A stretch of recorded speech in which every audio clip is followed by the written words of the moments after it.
the military,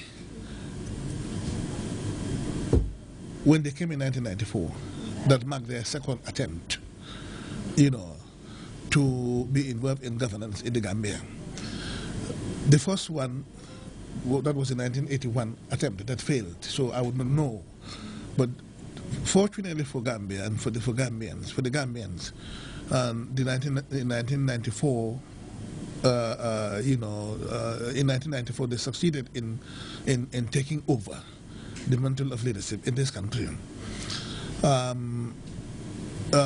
What happened after 1994 could clearly tell you what inspired the founder of the revolution. Since oysters they form part of seafood, first we will give you a synopsis of the fisheries subsector or the fishing situation in the country. That and more on this edition of The Seasons. Believe me, you don't want to miss it.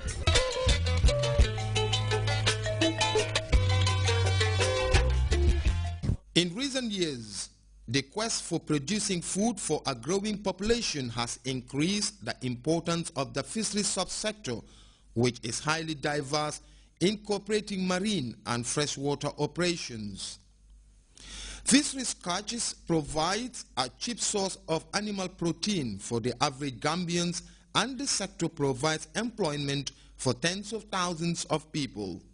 In the Gambia, the vast stretch of the estuary, for instance, provide excellent conditions for the development of a variety of fish species, such as finfish and shellfish like shrimps and oysters, and their supportive ecosystem. In a nutshell, how is the picture like in the fisheries subsector? The fisheries sector is doing well. If you compare it with other countries in the sub-Saharan, Gambia is an example, especially in the area of artisanal fisheries. Because this concept of having these fisheries centers, I think started from the Gambia. Just the recent visit we had was from 4 countries in the Great Lakes region, Tanzania, Burundi, and who came here to learn the experience of our fisher folk. Oysters, like other seafood, are mostly found on rocks and coral reefs in the sea or mangrove swamps. Oysters are very delicious in taste and can be cooked in different ways and will still maintain its taste and even add flavor to the overall dish. It is an excellent source of calcium, iron, zinc, and a whole raft of vitamins. From the early stage of getting the oysters to processing and packaging in the Gambia, oyster production is a woman's job. We get the oysters from the swamps along the Banjul Highway, but we toil to get them. Look at my hands. It's all sliced by the sharp edges of the oysters. If you don't wear stocks or gloves, you can hardly get anything. Look at the shells. They are hard and sharp. We wear heavy boots to get into the water. That is because the boats are not enough. We either handpick the oysters or use cutlasses to separate them from the mangroves on which they are attached. We go all the way to Bond Road in Banjul to find oysters. After getting the oysters, we carry our baskets all the way here, which is far. When we get the oysters from very far places, we board vehicles and pay transportation of our catch.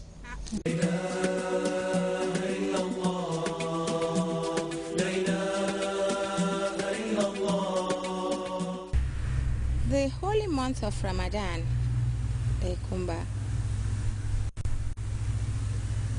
is the most important and the holiest of months in the Islamic calendar. What makes it holy, or what makes it the holiest of months? This is the month in which the Holy Quran was revealed as a guidance for mankind. Because if we read verse 185 of chapter 2, it proclaims, Bismillahir Rahmanir Rahim, Shahru Ramadan allazi unzila fihi al-Quran hudan linnas wa bayyinatin min al-huda wal furqan faman shahida minkum ash-shahra falyasum. ومن كان مريضا أو على سفر فعدة من أيام أخرى يريد الله بكم اليسر ولا يريد بكم العسر ولتكملوا العدة ولتكبروا الله على ما هداكم ولعلكم تشكرون صدق الله العظيم. In this verse, Allah tells us that it was during the holy month of Ramadan that the Holy Quran was revealed to Prophet Muhammad, peace and blessings of Allah be upon him, as a guidance for mankind. The verse continues, so whosoever of you is present must fast the month. This is the month of Ramadan is the month in which the Holy Prophet of Islam, Muhammad, peace and blessings of Allah be upon him, used to go to Mount Hira because he was born at a time when his people were barbaric. They used to murder people. Looting was the order of the day. They even used to bury girls alive. Baby girls, who were born. They would drink alcohol, gamble, kill one another. It was during this time, during the month of Ramadan, that he used to go to the cave on Mount Hira to meditate in search of the truth. And it was during this holy month that the angel Jibril came down to the Prophet of Islam, Muhammad, with the first message from Allah subhanahu wa ta'ala, as the Quran says, Inna anzalnahu fi laylatil qadri wa ma adraka ma laylatul qadri. Laylatul qadri hayrun min alfi shahr. Saying, we have indeed revealed this message on the night of power. And what will explain to thee what the night of power is. The night of power is better than 1,000 months. It's just like inundation, it's a problem. It affects not only the Gambia, but other countries as well. But in this special edition of the seasons, today we are going to focus on the Gambia. The number of people that are affected is around 21,350. And then also, we have also recorded 10 deaths, 4 in LRR, 1 in CRR, 1 in North Bank, 2 in KMC, and then 2 in West Coast region.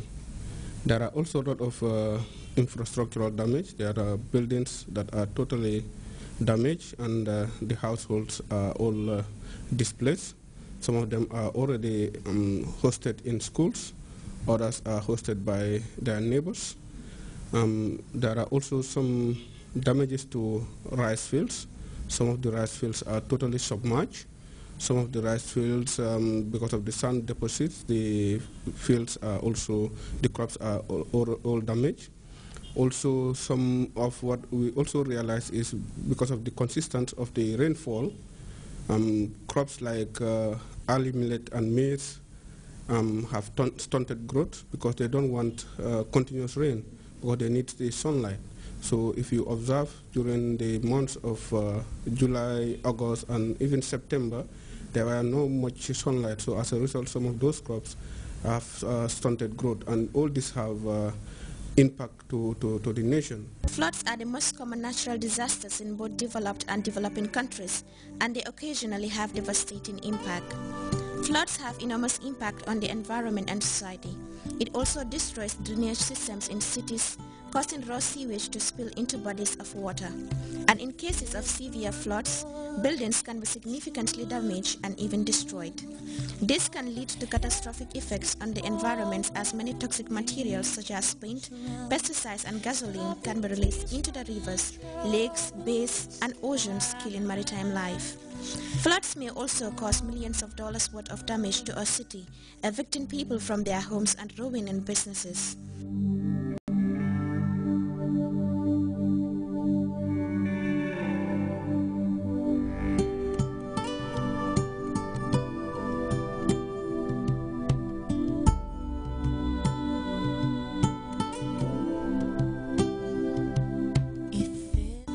Floods causes significant amounts of erosion to coast, leading to more frequent flooding if not repaired. Their impacts on health vary among populations for reasons relating to population vulnerability and type of flood event. Climate change, altered patterns of precipitation, and sea level rise are expected to increase the frequency and intensity of